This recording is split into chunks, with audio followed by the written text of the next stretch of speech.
I was a sophomore in college the first time I read the book, and that was, a reading requirement when I took a photography class in the art department, which is really appropriate, right? Because he's talking about the connections between art and technology, which is pretty much what photography is.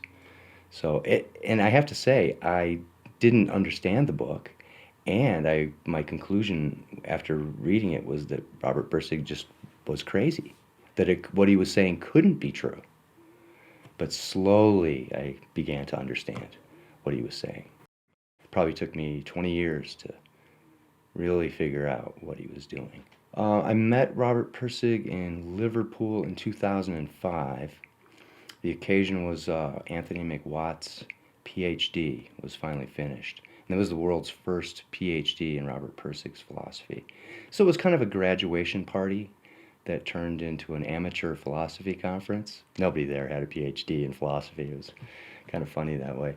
But I met him that weekend and was blown away. You know, you get to have a beer with your favorite hero. It was like a dream come true.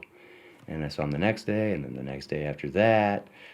And he said some very encouraging things. And by the time it was over, I had his email address, and I could ask him to write me a letter of recommendation. I went back to grad school to study his work.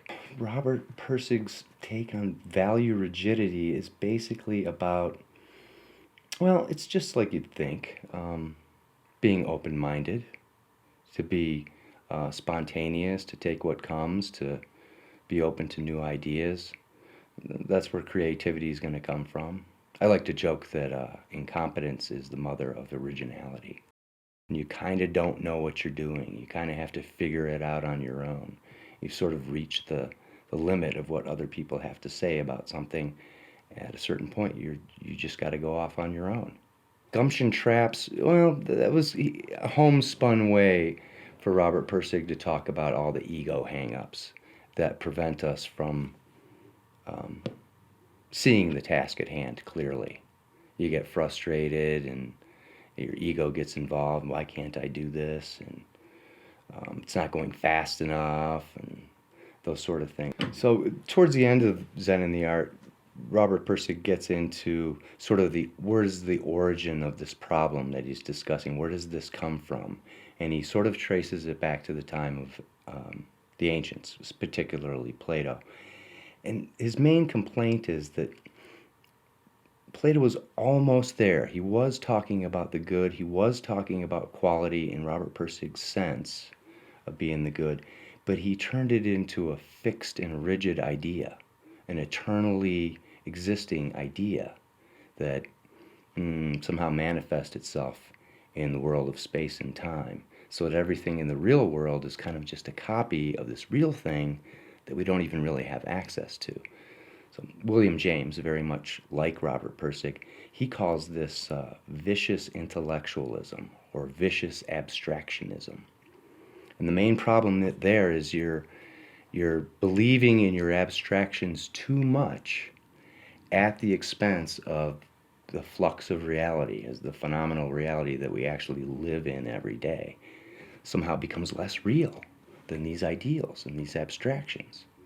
And that this is what's been wrong with philosophy for a couple dozen centuries. There are two main opponents to metaphysics, Pirsig says, positivists and mystics. Basically, the positivists reject metaphysics because they think it's meaningless nonsense. You can't really, it's unscientific. There's no way to test it or anything like that. And the mystic will tell you that you just can't, because you're thinking. You have to stop thinking. Metaphysics is just a tangle of lots of static concepts and abstractions all, trying to be coordinated to get at the truth. The truth is really pre-verbal, pre-intellectual, pre-conceptual. It's before you start chopping the world up with your mind, it's already whole. It's already undivided.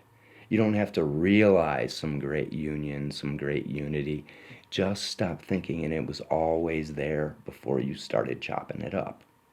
Science is a child of philosophy, right? It's empiricism and a practical program in the real world, but it's basically philosophical empiricism. And then at the very heights, at the top of the story or the climax, somewhere around Bozeman, he's camping way up at the top of a mountain with his son. Then he gets into the spiritual stuff. So he's taking it in layers: technology, science, philosophy, mysticism, and he's trying to show how all of these things are connected. How it's our philosophical ideas that translate down into the science, that translate down into the technology. And so the way to fix the technological problems is to fix it at the philosophical level. I've come to think that the book is very important, way more important than I have initially realized. Because if you hear what he's saying that reality is a lot more plastic and malleable than we think it is. That we have a lot more freedom than we think we do. You know, you kind of have to, at one point he says something like you have to either resign yourself to the system or reject it altogether and, you know, step outside of society. But this way of thinking offers you freedom within the world.